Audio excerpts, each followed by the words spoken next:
আমি ও রনি মামা গিয়েছিলাম হালিম খাওয়ার উদ্দেশ্যে। সেখানে গিয়ে হালিম নিয়ে আমাদের কারাকারি শুরু হয়ে গিয়েছিল। হালিমের স্বাদ ও কোথায় গিয়ে খেয়েছিলাম তা আপনারা এই সম্পূর্ণ ভিডিও দেখলেই বুঝতে পারবেন। তো চলুন শুরু করি।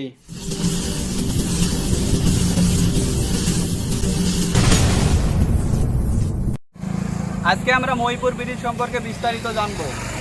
আসসালামু আলাইকুম। আমরা গিয়েছিলাম মহিপুর ব্রিজে। রংপুর জেলার গঙ্গাচড়া উপজেলায় লালমনিরহাট ও রংপুর মহাসড়কে তিস্তা নদীর উপর অবস্থিত মহিপুর সেতু। এটি আসলে গঙ্গাচড়া শেখ হাসিনা সেতু।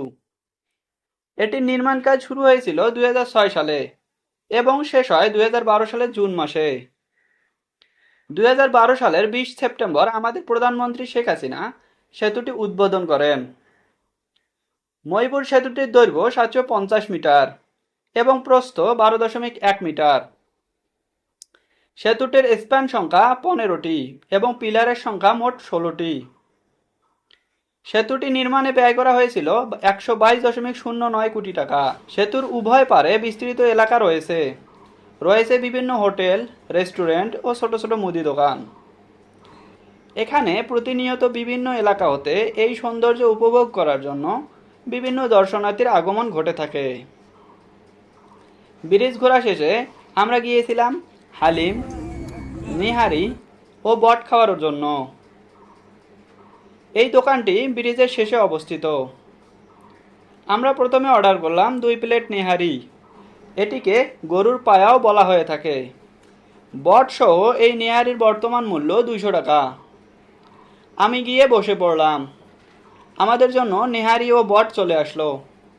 আমি প্রথমে বট খাওয়া শুরু করলাম। বট ও কাঁচা পেঁয়াজ ভালোই লাগছিল। তারপর হাতে নিয়ে নিলাম নেহারি। আমি ও মামা আমাদের মতো করে নেহারি খেতে থাকলাম। নেহারিতে মাংসটাও পরিমাণ মতোই ছিল। আপনারা যারা খেয়ে এসেছেন তারা আমাদের কমেন্টে জানাবেন তাদের কেমন লেগেছে। আর যারা যাননি তারা গিয়ে ঘুরে আসতে পারেন। আমাদের মতো আরও অনেকেই এখানে খেতে এসেছে। আসসালামু আলাইকুম মামা। ওয়ালাইকুম আসসালাম। আমার স্বাদ কেমন? মাশাআল্লাহ খুব ভালো। এর আগে কি নলি খাইছিলা তুমি? অনেক জায়গায় খাওয়া হয়েছে। এর আগে কি মহিপুরে এখানে এসে না, খাইছো? আজকে প্রথম। আমাদের দর্শকদের সাবস্ক্রাইব বা চ্যানেলটি কি ফলো করতে বলো? দর্শকরা, আমার ভাগ্নের যে পেস্ট্রি আছে ফলো করে দিন। আমরা এখানকার হালিম টেস্ট করব বলে 1 প্লেট হালিম অর্ডার করলাম। আমার খাওয়ার ইচ্ছা ছিল না, কিন্তু একটু টেস্ট করতেই ভালো লাগায় খেতেই থাকলাম, যার ফলে মামা আমার হাত থেকে কেড়ে নিয়ে খাওয়ার চেষ্টা করতে থাকলো। খানিক বাদে আমরা ব্রিজে দাঁড়িয়ে মাঠঘাটগুলো দেখতে লাগলাম। আর আপনারা চাইলে এখানে নৌকা ভ্রমণও করতে পারেন। নৌকায় মূলত এপার থেকে ওপার পারাপার করে থাকে। এর জন্য নির্দিষ্ট পরিমাণ কিছু অর্থ ব্যয় করতে হবে।